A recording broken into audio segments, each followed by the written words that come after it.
नमस्कार साथियों। आज से हम लोग अलिफ लैला की कहानियाँ शुरू करेंगे, जिसमें पहली कहानी है सिंदबाद जहांजी की कहानी।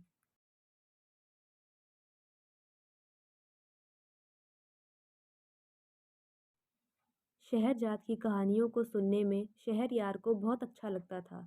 शहरयार को शहरजाद की हर एक कहानी रोचक और मज़ेदार लगती थी। शहरजाद ने जैसे ही कहानी ख़त्म की, वैसे ही शहरयार को एक और कहानी सुनाने का मन हुआ और उसने कहा, तुम्हें कोई और कहानी भी आती है? जवाब में शहरजाद ने कहा, बहुत सारी कहानियाँ आती हैं।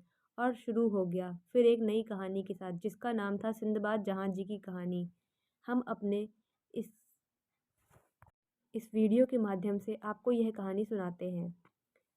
शहरजाद की कहानी की शुरुआत खलीफा रशीद के शासनकाल से की, जहाँ पर हिंदबाद नाम का एक मजदूर रहता था जो बहुत गरीब था। गर्मी के मौसम की बात है। हिंदबाद अपने सिर पर भारी सामान रखकर कहीं जा रहा था। गर्मी बहुत ज़्यादा थी और सामान भी बहुत भारी था, जिसकी वजह से उसे बहुत थकान हो रही थी।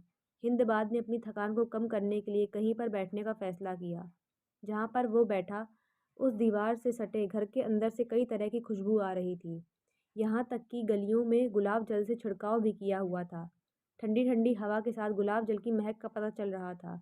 इन सब खास चीज़ों के बीच पक्षियों की मधुर आवाज़ के शोर के साथ साथ पकवान बनने की सुगंध आ रही थी। इतना कुछ एक साथ होता देख मजदूर को ऐसा लगने लगा कि शायद ये किसी अमीर आदमी का घर है। उसे जानने की इच्छा हुई कि आखिर यह घर वास्तव में किसका है। मजदूर ने देखा कि उस घर के दरवाजे से बहुत सारे सेवक का आना जाना लगा हुआ है। सेवक को देख मजदूर ने पूछ ही लिया कि इस घर का मालिक कौन है।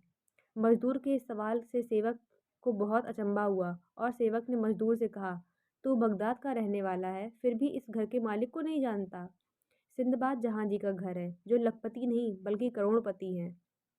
घर के मालिक के बारे में जानकर मजदूर को अपना दोनों हाथों को आसमान की तरह उठाते हुए कहा, हे दुनिया को बनाने वाले, यह किस तरह का अन्याय है। एक तरफ रात दिन आराम की ज़िंदगी जीने वाला सिंदबाद है, तो दूसरी तरफ मैं, मजदूरी करने वाला हिंदबाद, जो रात दिन कड़ी मेहनत करने के बाद भी बड़ी मुश्किल से अपनी पत्नी और बच्चों का पेट पाल पाता हूँ। मजदूर ने आगे कहा, हम दोनों ही इंसान हैं, क्या अंतर है हम दोनों में? मजदूर की बातों से लग रहा था कि वो जैसे भगवान के सामने अपना गुस्सा जाहिर कर रहा हो। मजदूर बहुत निराश होकर अपने दुर्भाग्य पर अफसोस करने लगा। जब वो मजदूर निराश होकर खड़ा था, तभी उसके घर के सेवक ने मजदूर का हाथ पकड़ते हुए कहा, अंदर चलो, हमारे मालिक सिंदबाद ने तुझे बुलाया है। सेवक की बात सुनकर मजदूर बहुत घबरा गया और मन ही मन डर के मारे सोचने लगा कि लगता है मैंने जो भी आज कहा वो सिंदबाद को पता चल गया, तभी तो मुझे अंदर बुलाया है ताकि दंड दे सके। डर के मारे मजदूर सेवक से कहने लगा, मैं अंदर नहीं जाऊंगा, और बहाने बनाने लगा, मेरा सामान बाहर पड़ा है, कोई और चोरी कर लेगा तो? सेवकों ने मजदूर से कहा, तेरे सामान को कुछ नहीं होगा, हम ध्यान रखेंगे, और तुझे भी कुछ नहीं होगा। सेवकों के इतना बोलने के बाद भी मजदूर उनसे बहस करता रहा और मजदूर की एक न चली और उसे घर के अंदर जाना ही पड़ा। हिंदबाद यानी मजदूर को सेवक एक ऐसी जगह पर ले गए जहाँ बहुत बहुत सारे लोग एक साथ खाना खाने के लिए बैठे हुए थे। तरह तरह के पकवान वहाँ रखे थे और इन सब के साथ एक बूढ़ा लेकिन धनवान आदमी, जिसकी सफ़ेद लंबी दाढ़ी छाती तक थी, वहाँ पर बैठा था। उस आदमी के पीछे बहुत सारे सेवक खड़े थे। मजदूर को यह सब देखकर डर लग रहा था। डर के मारे मजदूर ने उस सफ़ेद दाढ़ी वाले आदमी को सिर झुकाकर सलाम किया।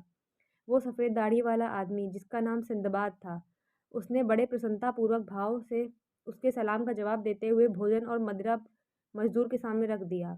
सिंदबाद वहाँ बैठे सभी लोगों को देख रहे थे कि उन्होंने भोजन किया या नहीं। जब सबने खाना खा लिया तो सिंदबाद ने मजदूर को फिर से देखा। सिंदबाद ने मजदूर को ध्यान से देखते हुए कहा कि अरबी, क्या नाम है तुम्हारा? दरअसल बगदाद में जब भी किसी को आदर के साथ पुकारा जाता है तो उसे अरबी कहकर पुकारते हैं। सिंदबाद ने कहा, मैं और यहाँ पर मौजूद सभी लोग तुम्हारे यहाँ आने से बहुत खुश हैं, पर मैं तुम्हारे मुंह से वो सारी बातों को सुनना चाहता हूँ जो तुमने बाहर कही थी।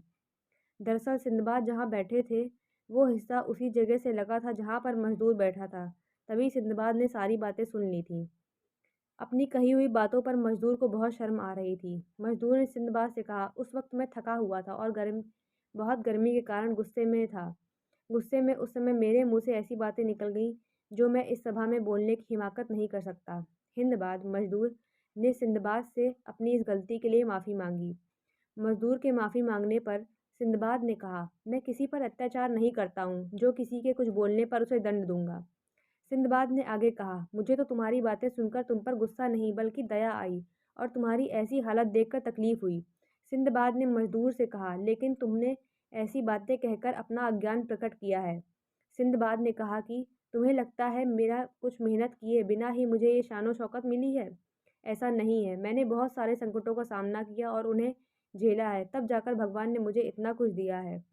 सिंदबाद ने उस महल में मौजूद सारे लोगों से कहा, मुझे पिछले कई वर्षों तक मुसीबतों ने जकड़ रखा और बड़े अजीब से अनुभव भी हुए। मेरी कहानी सुनकर आप लोगों को बहुत अचंभा होगा, क्योंकि मैंने अमीर बनने के लिए नियम के अनुसार 7 बार बड़ी-बड़ी यात्राएं की, जिसमें बहुत कष्टों का सामना करना पड़ा। सिंदबाद ने कहा कि अगर आप लोग चाहें तो मैं वह सब हाल सुनाऊं। सभी लोगों ने कहा कि हाँ हाँ ज़रूर सुनाइए। सिंदबाद ने हाल सुनाने के पहले अपने सेवकों को आदेश दिया कि हिंदबाद का सामान जो वो घर ले जा रहा था उसे उसके घर पहुंचा दें। सेवकों ने अपने मालिक का आदेश को मानते हुए सामान को घर पहुंचा दिया। उसके बाद सिंदबाद ने अपनी 7 बड़ी समुद्री यात्रा में से पहली यात्रा का वृत्तांत कहना शुरू किया। साथियों, कथा का अगला अंक हम लोग अगली वीडियो में सुनेंगे।